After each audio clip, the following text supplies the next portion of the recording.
Hey there, Grant Davis, GDI Insurance Agency. Yeah, it's funny how things happen. I got clocked here in the head, so I had a lot of fun with that this weekend. And, first it was my wife, then it was, this and that. But really what happened is, long story short, put in some cubicles in the office, and clearly I need to stick with insurance because I was underneath one of the desks, one of the brackets, fell just about 2 feet, but big old, trail of blood, didn't need any stitches, but good enough to have a little story. But it got me to think about flipping houses, and this is just weird how my mind works this way. But back in October of '09 for Personal Real Estate Investor magazine, I was interviewed, and my interview was sure a lot bigger and longer than that little piece that they wrote about it, but they were talking about how to properly insure investment housing.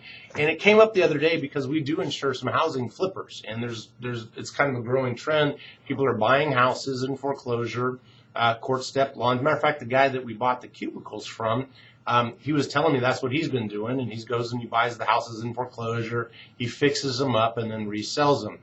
Here's the thing, just so you know, that's not personal insurance or personal liability. That's a business activity. So one of the things that I see tragically happening is a regular Joe, someone like me or you that isn't a contractor, we think, oh, that'll be great, we'll invest, we'll buy a house, we're going to work on it, fix it up, and sell it for a profit, or invest or work with people that are doing that. But here's the thing, if you get a personal fire policy or a personal insurance policy, it doesn't anticipate the property being vacant for property insurance. So there's a lot of coverage gaps that you buy the coverage, it says it's covered, but when you read the fine print in that policy, there's all kinds of loopholes when it's vacant.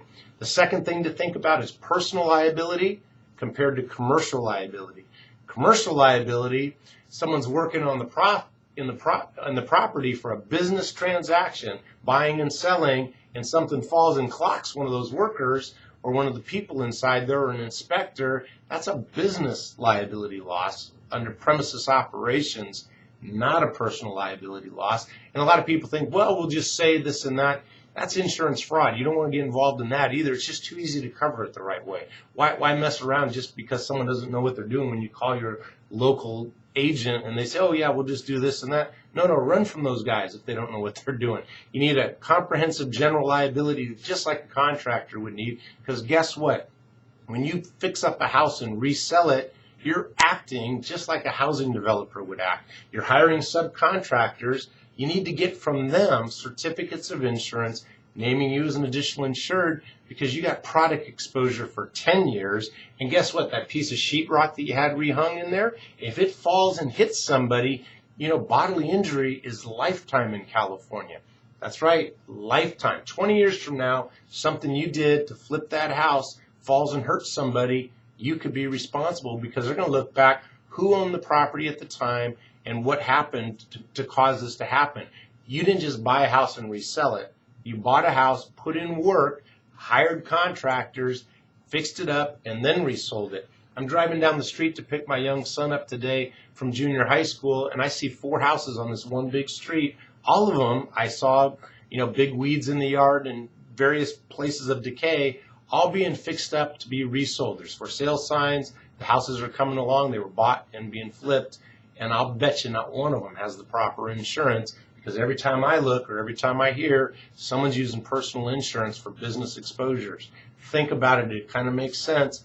By the way, you can get a monthly report if you're going to do a bunch of them. Just pay as you go. Monthly reporting for your property insurance and your liability insurance. And then you got the right kinds of insurance. Let someone like me, your GDI broker, will help you use the indemnity agreements and contracts and get the right insurance from the contractors you hire, so that way if they do something wrong, their insurance and they can pay for it instead of you and your family.